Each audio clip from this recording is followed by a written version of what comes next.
This is Lesson 32, Session 1, Explore, representing problems in the coordinate plane. How far apart are point A and point B on each number line? Explain how you know. Figure out the problem yourself, and then let's check your work. So point A on the first number line is 6 units away from point B. And on the second number line, it's also 6 units between point A and point B. One way to find that out is to start at point A and count the units until we get to point B. And then we can do the same here. 1, 2, 3, 4, 5, 6. Or you can subtract 8 minus 2 to get 6, or 10 minus 4 to get 6. On the graph below, points S, M, and B are 3 vertices of a square. Vertices is the fancy math word for corner.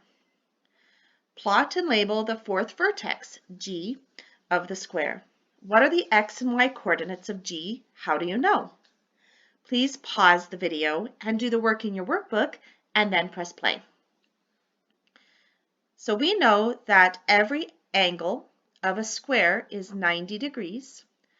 So the fourth vertice would go right here. It's in line horizontally with point S, and vertically it's in line with point B. And so we're labeling this point G. We know that it is right there because we see that every angle is now a right angle if we connect these. If I could draw straight, that would be great, but it's close enough. So we can see each one of our angles is now a right angle.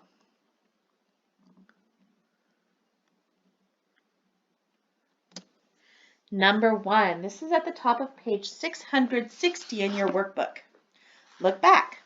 Explain how you determined the ordered pair for the fourth vertex G of the square. So we need to go back and do the ordered pair here.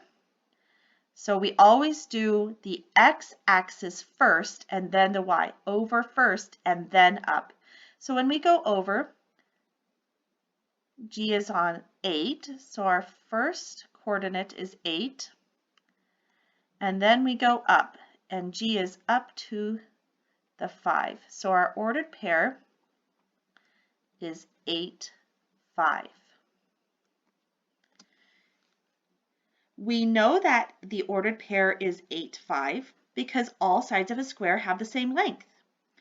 I counted the length of one side as 5 units. Then I counted 5 units below point B to place point G. We double checked then to make sure that every one of our angles was a right angle. Number 2, look ahead. On the previous page, you solved a problem about a geometric figure graphed in a coordinate plane. A coordinate plane graph can also be used to show relationships between two real-world quantities. Mia works as a dog groomer at a pet store. The coordinate plane shows the relationship between the number of dogs Mia grooms and the number of hours she works. Letter A. Use the titles on the axes to explain how to interpret a point on the graph. The x-coordinate tells the number of hours Mia worked, and the y-coordinate tells the number of dogs she groomed in those hours. So here we can see along the x is the number of hours worked, and here along the y is the number of dogs groomed. Letter B. How many dogs did Mia groom in 4 hours? How do you know? So if we look over here at the 4 for 4 hours, and we go straight up from there, we can see how many dogs she groomed in 4 hours. So this is the point we're looking at. And if we go over, we can see that she groomed 9 dogs in 4 hours.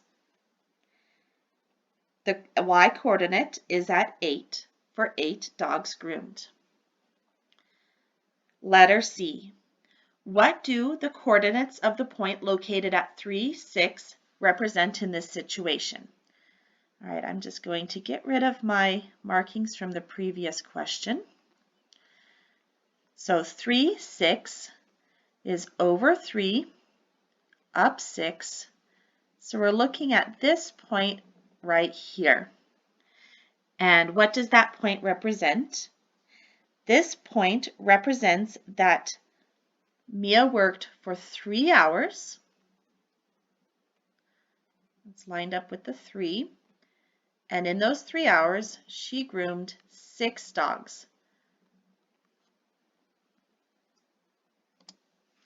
Number 3, reflect. What are some differences between the graphs in Try It and Problem 2? I would like you to write down your answer and then press play again to check your work. In Try It, the points form a square, and in Problem 2, they form a line. The graph in Problem 2 has axis titles to show the coordinates represent real-world quantities, but the graph in the Try It does not. It just represents a polygon. Your assignment for Session 1 is pages 661 and 662.